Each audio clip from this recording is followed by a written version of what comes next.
এবার আল্লাহ ডাক দিয়া কয়, ইবলিস শোনো, আমি আল্লাহ রহমান, আমি আল্লাহ রহিম। বান্দা যদি হাজার অন্যায় অপরাধ করে, ওই বান্দা যদি আমি আল্লাহর রহমান রহিম নামের উসিলায় ক্ষমা চায়, তো আমি আল্লাহ মুহূর্তের মধ্যে বান্দাকে মাফ করে দিব।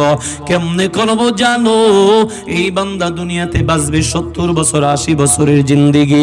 এই হায়াতি জিন্দেগির মধ্যে বান্দা গুনাহ করবে 30 বছর, এর থেকে কম বা বেশি।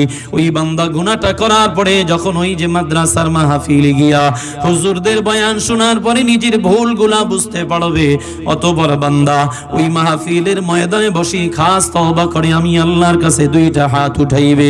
এরপরে ছোট্ট একটা দোয়া পরে ক্ষমা চাইবে। দোয়াটা পড়তে বান্দার সময় ব্যয় হবে মাত্র 30 সেকেন্ড। সবাই জবান খুলে আমার সাথে দোয়াটা পড়েন। রব্বানা যালামনা আনফুসানা ওয়া ইল্লাম তাগফির লানা ওয়া তারহামনা লানাকুনান্না মিনাল খাসিরিন। আল্লাহ ডাক দিয়া কয়, ইবলিস শোনো, আমার বান্দা 30 বছর গুনাহ করার পর ওই বান্দা যখন 30 সেকেন্ড সময় ব্যয় করে আমি আল্লাহর কাছে হাত তুলে ক্ষমা চাইবে, দোয়া করবে, আমি আল্লাহ ওয়াদা করলাম বান্দার 30 বছরের গুনাহটারে মাত্র 30 সেকেন্ডের দোয়ার মাধ্যমে মাফ করে দিব। সুবহানাল্লাহ। তো মনে হয় আপনারা বেজার হইছেন, তাহলে চিল্লা পড়েন সুবহানাল্লাহ। মুসলমান, 30 বছরের গুনাহ 30 সেকেন্ডে মাফ করতে যিনি পারেন, জোরে বলেন তো তিনি কে? আল্লাহ কয়, গোলাম এত সময়ের দরকার হয় না, বান্দা যদি 2টা কথা বলো, এই 2 কথার কারণে চাইলেই আমি আল্লাহ তোমারে মাফ করে দিতে পারি। 1 নম্বর, ও আল্লাহ এতদিন গুনাহ করছি, 2 নম্বরে আর করব না, এই স্বীকারোক্তি দাও, তুমি ইস্তেকামত থাকো, আমি আল্লাহ তোমারে মাফ করে দিব। ইবলিস এই কথাটা শোনার পরে তার মুখটা মলিন হয়ে গেল, চেহারাটা কালো হয়ে গেল। আল্লাহ ডাক দিয়া কয়, ইবলিস এত হাস্যোজ্জ্বল চেহারাটা কেন মলিন হয়ে গেল, কারণটা কি জানতে চাই? কয়, আল্লাহ তুমি আমারে পাওয়ার দিলা, আবার সিনাইয়া নিলা, লাভ কি হলো? আল্লাহ কয়, এজন্যই তুই ইবলিস আর আমি আল্লাহ। আওয়াজ করে পড়ুন আল্লাহু আকবার। এবার আল্লাহ ডাক দিয়া কয়, ইবলিস 3 নাম্বার চাও কি বলো?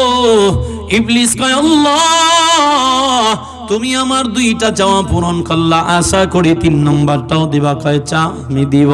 আল্লাহর কাছে তিনি আশা করলেন, আল্লাহ যতদিন বাঁচি ততদিন আমি সুস্থতার নেয়ামত চাই। আল্লাহ কয়, দিলাম। কি করবি? কয়, আল্লাহ তুমি আমারে লম্বা চূড়া হায়াত দিলা, যদি সুস্থ না থাকি আকাম কুকাম কেমনে করব? তাছাড়া তোমার বান্দা আমাকে বকবে, আমাকে গালি দিবে, আমার জন্য বদদোয়া করবে। এমনকি মুমিন বান্দা যখন বাথরুমে যায় শয়তান রে গালি দেয়। দেয়নি? কেমনে দেয়? ইবলিসের 3 নম্বর চাওয়া সুস্থতার নেয়ামত। এটা শব্দ হচ্ছে, ভিতরেটা বন্ধ করেন, একটা চালান, হালকা ইকো দেন, সাউন্ড বাড়ান, সাউন্ড সারেন। সুস্থতার নেয়ামত চাইলো। আল্লাহ কয়, যা তোরে সুস্থতার নেয়ামত দিয়া দিলাম, কি করবি? কয়, আল্লাহ আমি আকাম কুকাম কেমনে করব যদি সুস্থই না থাকি?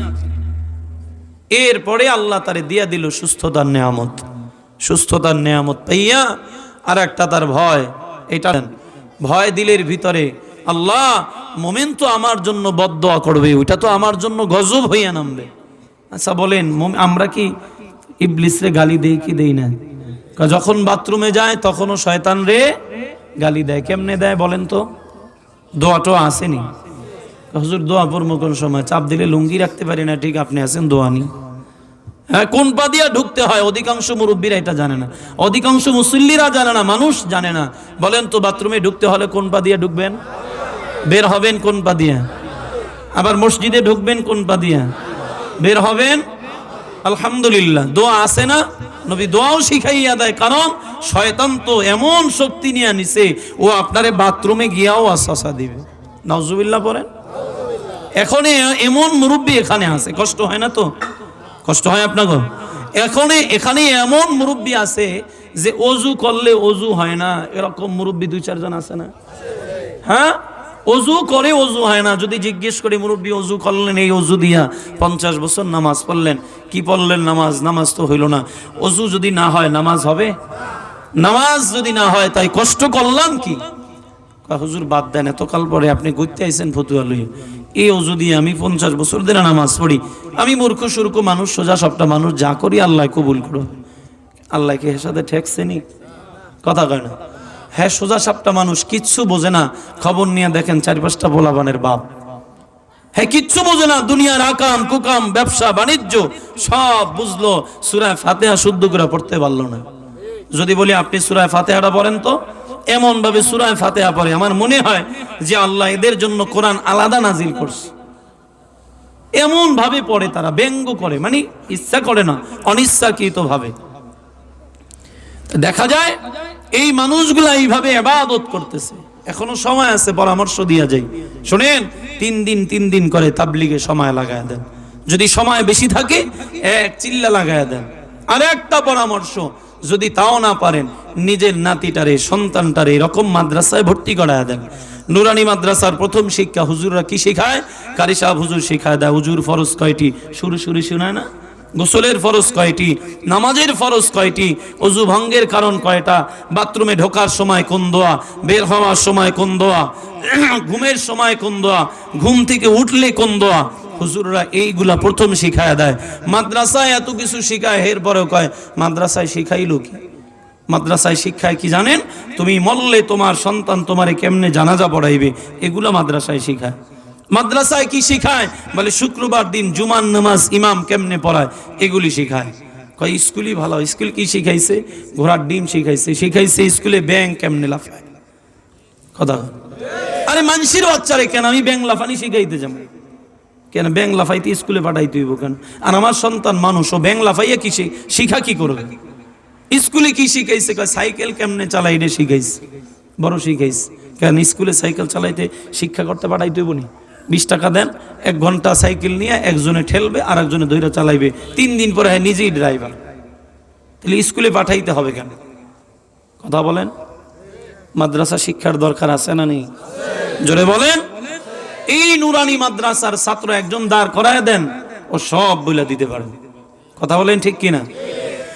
এই ছাত্রটারে যদি জিজ্ঞেস করা হয়, বাবা বলো, মাদ্রাসার একজন নুরানি মাদ্রাসার মক্তবের সন্তানটারে যদি জিজ্ঞেস করা হয়, বলো তো মাদ্রাসায় ওই যে বাথরুমে ঢোকার সময় কোন দোয়া পড়তে হয় বলো, ওই সন্তান সুন্দর করে বলে দিতে পারবে, কোনো সন্দেহ নাই। কিন্তু স্কুলে পড়ুয়া কোনো সন্তান এগুলা বলবে তো দূরের কথা, সে বলবে এগুলো আমি জীবনেও কোনোদিন শুনি নাই। ঠিক কিনা? এজন্য আল্লাহ নবী দোয়া শিখাইয়া দেয়, আল্লাহুম্মা ইন্নী আউযু বিকা মিনাল খুবুসি ওয়াল খাবাইস। এই যে শেষের শব্দটা বললাম, এই যে শেষের শব্দটা খাবাইস মানে খবিস, আল্লাহ নবী বলেন, এ দুনিয়ার উম্মাত শোনো, কোন বান্দা যখন তুমি বাথরুমে যাইবা, ঢোকার আগে এই দোয়াটা পড়ে নাও। পড়লে কি হবে? আল্লাহর কাছ থেকে তুমি ইবলিসের ওয়াসওয়াসা থেকে সাহায্য কামনা করো। বান্দা তুমি ঢোকার আগে খবিস বইরা গালি দাও, দেখবেন এই গালি শুনলেও আলাম মানুষও দুনিয়ার জমিনে আছে, শুধু ইবলিসের স্বভাব, ইবলিসের নামই খবিস না। আমাদের মধ্যে এমন কিছু মানুষ আছে যাদেরকে মানুষ খবিস উপাধি দিয়ে দেয়। কয় যেই মানুষ বেশি চালাকি করে, বেশি পাকনামি অতিষ্ঠ হইয়া এক মানুষ আর এক মানুষকে উপাধি দেয়, কয় বেটা তুই আসলেই একটা খবিস।